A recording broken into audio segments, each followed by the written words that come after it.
Hey everyone, welcome back to another quick and very interesting tutorial. Where in this quick tutorial, I'm going to show you how you can fix the issue if your laptop is stuck on airplane mode and if you're trying to turn it off, it's still not getting turned off.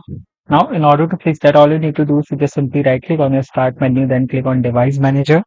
In the device manager, here you'll see this option that says network adapter. Just simply expand it and you'll find your network adapter. It could be MediaTek or any Wi-Fi adapter that you're using. That any adapter that says wireless LAN card is your primary adapter. Just simply right click over there and hit on this option of update driver.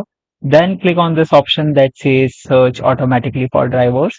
And once the update process is done, just simply close it and restart your system. Once you do that process, you'll notice that the issues that you're facing regarding your airplane mode stuck will definitely get solved.